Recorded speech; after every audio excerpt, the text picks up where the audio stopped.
Bismillahirrahmanirrahim. Assalamualaikum warahmatullahi wabarakatuh. Selamat datang kembali semuanya di channel ini. Perkenalkan, nama aku Asep Saifuddin dan sekarang kalian sedang menyaksikan seri atau playlist Gola untuk Pemula. Sekarang kita masuk ke materi function ya teman-teman. Walaupun kita sudah pernah membuat sebuah function di pertemuan pertama sampai pertemuan 6 ini, pertemuan 7 ya ini sekarang. Nah, tapi function itu yang kita gunakan adalah function yang menggunakan package gitu. Nah, sekarang kita bakal membuat function kita sendiri dan juga akan belajar mengenai istilah kayak return, parameter, dan lain sebagainya. Oke, jadi kita kenalan dulu ya dengan function gitu. Apa sih itu function?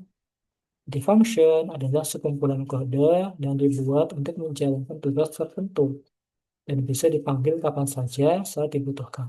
Jadi function itu menampung kumpulan dari blok-blok tersebut dan kita bisa panggil kapan saja saat kita butuh. Kayak gitu. Fungsinya buat apa? Supaya kodenya lebih modular. Seperti itu. Apa aja sih yang akan kita pelajari di video kali ini? Kita akan belajar membuat function, mengenal apa itu parameter, return value, variable function, dan juga multiple return. Oke, kita mulai dulu dari pembuatan function ya. Jadi function itu selain dari package, ya kita juga bisa membuat function kita sendiri gitu ya. Cuman kita tidak perlu melakukan importing gitu ya. Melakukan importing dari golangnya gitu. Nah, caranya sama kayak kita membuat function seperti sebelumnya gitu ya. Cuma tidak melakukan importing, tapi tetap kita perlu main gitu ya. Kita perlu package mainnya gitu ya. Function mainnya sebagai entry point-nya kayak gitu. Oke, contohnya itu kayak gini. Jadi di sini aku punya function sapa gitu ya. Dimana function sapa ini dia bakal memprint line gitu ya. Halo, ini function sapa. Nah, function sapa ini dia nggak bakal jalan kalau tidak ditempatkan di function main gitu ya. Jadi function sapa ini dia bakal jalan kalau dia ditempatkan di function main. Kenapa? Karena function main ini sebagai entry point-nya gitu ya. Entry point itu apa? Entry point adalah titik awal di mana kode itu jalan kayak gitu. Oke, gimana kalau kita langsung praktek aja ya? Jadi di sini aku bakalan buat folder baru gitu ya. Aku buat folder baru namanya pertemuan 7 ya. Pertemuan 7. Nah, di sini seperti biasa kita masuk ke Visual Studio Code kita.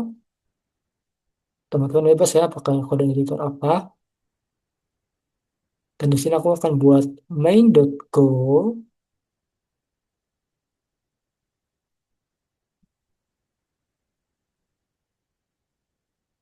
Nah, di sini kita panggil package-nya, package main-nya. Kita tetap panggil package main-nya.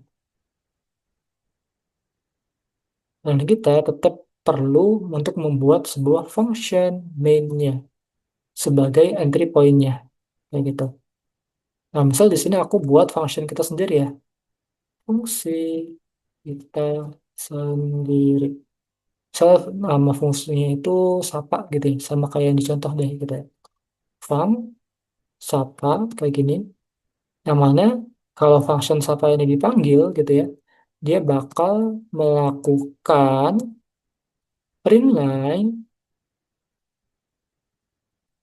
Halo, ini dari fungsi sapa. Nah, kalau kita jalanin dia nggak bakal tampil apa-apa. Go run main.go. Itu nggak bakal tampil apa-apa. Cara tampilnya gimana? Function sapa ini kita tempatkan di main gitu. Di entry point-nya gitu. Sehingga kalau aku jalanin, dia bakal muncul nih. Tuh, halo, ini dari function sapa. Dia bakal muncul kayak gitu. Ini untuk membuat function kita sendiri ya. Jadi caranya mudah banget gitu. Tinggal kita buat aja functionnya apa, namanya, baru di dalamnya blok code-nya apa aja. Kayak gitu. Nah, lalu kita juga akan belajar mengenai parameter ya. Jadi parameter itu apa? Parameter adalah nilai yang dikirim ke dalam function agar fungsinya itu bisa bekerja dengan sesuai yang kita butuhkan gitu. Jadi parameter itu digunakan untuk menangkap argumen. Argumen itu yang mana? Yang ini, yang aset ini ya. Jadi parameter itu yang ini, yang nama ini, argumen itu yang aset ini nih, gitu. Nah, jadi parameter itu dia menangkap si aset gitu ya, si argumen. Parameter ini menangkap argumen yang mana ketika ditangkap dia bakal digunakan di blok code yang ada di dalam sebuah functionnya, kayak gitu. Jadi fungsi dari parameter itu adalah menangkap argumen yang mana ketika ditangkap digunakan untuk kode-kode yang ada di blok code functionnya, kayak gitu. Oke, gimana kalau kita coba lagi? Misal di sini aku coba update ya. Aku coba update kode yang ada di sini. Jadi halo aja kayak gini. Misal di sini aku menambahkan parameter ya, nama gitu ya. Tipenya adalah string. Nah, baru di sini aku perlu argumen. Dia bakal error kalau kita tidak menambahkan argumen. Karena ya strict ya kayak gitu. Jadi kalau ada parameter pasti ada argumen gitu ya. Nah, di sini misal nama argumennya itu atau isi dari argumennya gitu ya, aset kayak gini deh. Lalu di sini coba tangkap si argumennya kan udah ditangkap sama si parameternya. Nah, kita gunakan parameternya di sini, misal nama kayak gini. Sehingga kalau aku jalanin, dia bakal muncul nih, halo Asep kayak gitu. Nah, kalau di sini aku ganti jadi Agus misalnya, dia bakal muncul juga halo Agus gitu. Tuh, jadi lebih dinamis ya, seperti itu. Ini untuk parameter ya. Sekali lagi, parameter itu digunakan untuk menangkap argumen, yang mana ketika ditangkap, biasanya digunakan untuk kode-kode yang ada di dalam sebuah functionnya. Seperti itu. Nah, lalu, kita juga akan belajar mengenai Faraday, bukan Faraday dulu ya, tapi return dulu ya. Jadi, function itu biasanya dia mengembalikan return, teman-teman. Return itu apa? Return adalah nilai yang dikembalikan adalah sebuah function, gitu. Jadi return itu adalah kembalian gitu ya, kembalian dari si functionnya gitu ya. Mau functionnya mengembalikan apa nih gitu ya. Nah, jadi contohnya itu kayak gini. Kita punya dua parameter. Ada parameter A, ada parameter B gitu ya. Parameter A itu isinya 12. Parameter B isinya 3 gitu ya. Nah, kita bakal mengembalikan. Return ini artinya mengembalikan ya. Mengembalikan apa? Mengembalikan A plus B gitu ya. Mengembalikan nilai hasil dari penjumlahan A ditambah B gitu. Sehingga hasilnya adalah 15. Nah, tapi dia tidak akan langsung tampil. Kita coba ya. Jadi di sini misal aku punya function baru deh. Function dia menerima dua parameter yaitu si A yang integer dan B yang juga integer. Lalu dia bakal mereturn A plus B.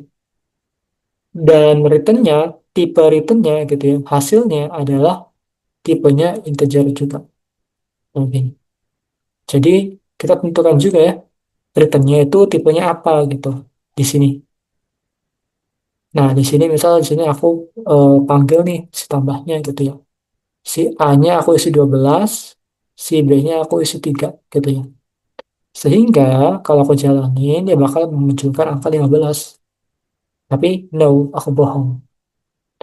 Jadi, kenapa tidak tampil? Karena return itu hanya mengembalikan aja, tapi tidak menampilkan gitu ya. Cuman mengembalikan doang gitu. Nah, kalau pengen menampilkan gimana? Tampilkan di konsolnya gitu ya, atau di command line-nya gitu ya. Kalau pengen tampil di command line, kita bisa print line gitu ya, fmt.println kayak gini. Nah, dia bakal muncul nih si 15-nya. Tuh, kayak gitu. Jadi return itu hanya mengembalikan aja seperti itu. Jadi kalau mau tampil di command line gitu ya, misal ya kita perlu melakukan print line seperti itu. Oke, ini untuk return ya. Lalu ada istilah yang namanya Faraday function, teman-teman. Faraday function adalah fungsi atau function yang bisa menerima jumlah parameter yang tidak terbatas. Jadi, maksudnya itu gimana? Jadi, ini mirip-mirip ke seperti operator yang ada di JavaScript ya. Jadi, dia tuh eh, satu parameter, tapi bisa menerima banyak sekali argumen. Kayak gitu. Contohnya itu kayak gini. Misal aku pengen buat sebuah function jumlah gitu ya. Jadi misal di sini aku pengen menjumlahkan argumen-argumen yang ada di sini. Nah, kita cukup atau memerlukan satu parameter aja. Misal nama parameternya angka gitu ya. Tapi dia spread atau dia Faraday gitu ya. Ada titik tiga kayak gini nih ciri-cirinya. Seperti itu. Nah, misal di sini aku buat variabel total gitu ya. Nilainya nol. Lalu kita lakukan looping. Ingat, di Golang, looping hanya ada for aja. Nah, karena aku tidak melakukan inisialisasi di awal gitu ya, jadi aku bisa strip aja. Lalu di sini aku punya variabel nih namanya v gitu ya. Yang mana isinya adalah range. Range itu digunakan untuk mengambil data satu persatu gitu. Data satu persatu dari mana? Dari angka. Yang mana nanti totalnya itu dia ditambahkan terus dengan CV-nya gitu ya. Atau angka yang ada di sini. Kayak gitu.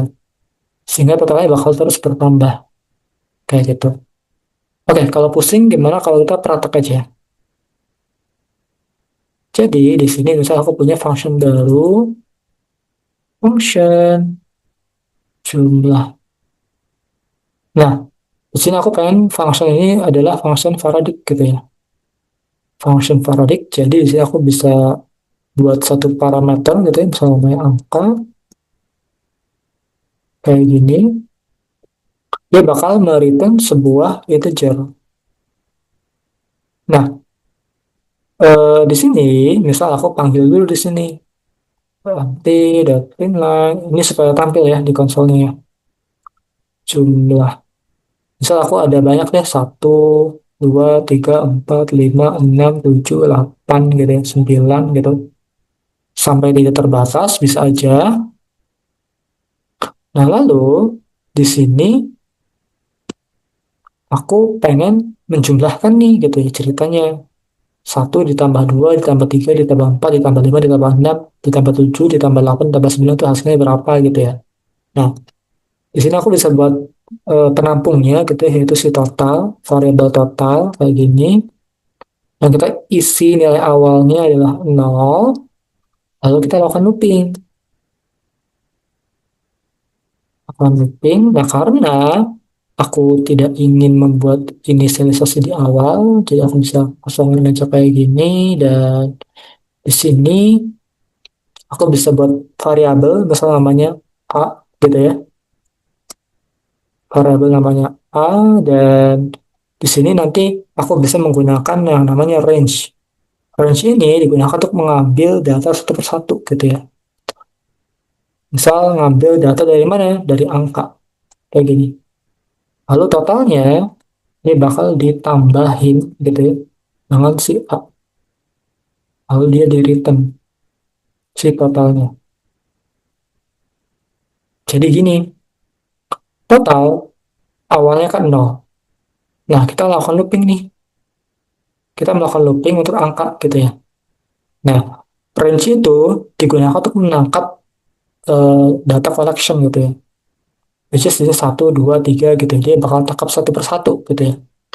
Nah, jadi ketika looping pertama dijalankan, total ini dia bakal bertambah nih. Jadi angka satu gitu ya, masuk angka satu yang ke sini. Karena plus A kan, yang mana A-nya itu adalah range angka gitu. Nah, lalu ini loopingnya masih terus jalan.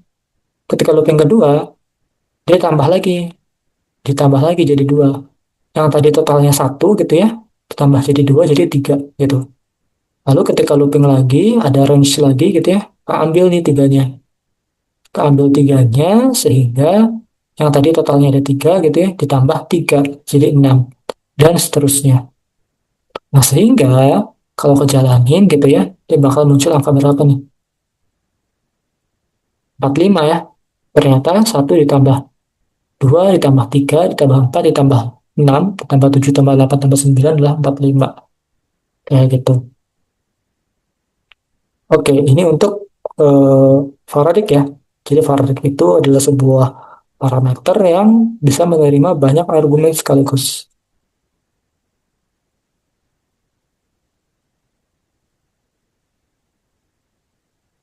Nah, lalu ada juga istilah yang namanya multiple return. Jadi di Golang itu kita bisa mereturn bukan hanya satu return aja gitu. Jadi bisa banyak return sekaligus. Misal di sini aku mereturn dua gitu ya, yaitu pertambahan dan juga perkalian.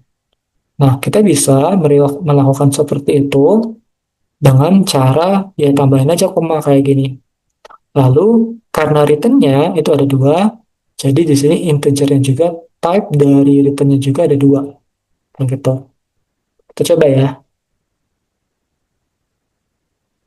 Jadi di sini aku coba untuk yang ini aja ya. Jadi misal di sini aku tambahin nih perkalian A dikali B gitu ya. Nah dia error. Kenapa? Karena type-nya cuma hanya ada satu untuk si A plus B doang. Nah kalau ada perkaliannya, jadi di sini perlu dua gitu ya.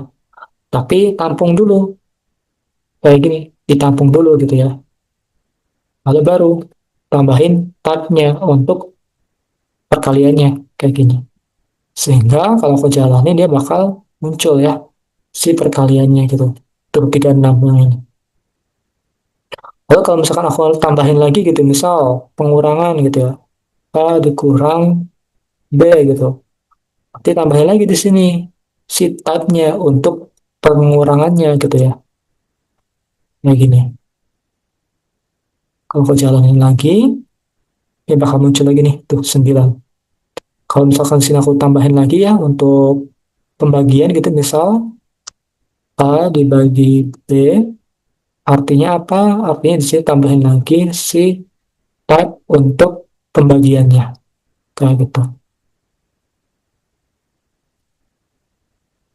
Nah, jadi dibagi jadi 4 nih. Kayak gitu. Jadi sekali lagi multiple return itu artinya kita bisa melakukan return dengan multiple gitu ya. Dengan banyak return gitu ya. Jadi returnnya itu bukan cuma satu nih. Bisa dua, tiga, ataupun empat gitu ya. Ataupun berapapun yang eh, tergantung studi kasusnya ya. Kayak gimana. Seperti itu. Tapi ingat, type-nya juga bertambah nantinya. Kayak gitu. Oke teman-teman, mungkin itu aja yang bisa aku sampaikan ya. Kurang lebihnya mohon maaf. Wassalamualaikum warahmatullahi wabarakatuh.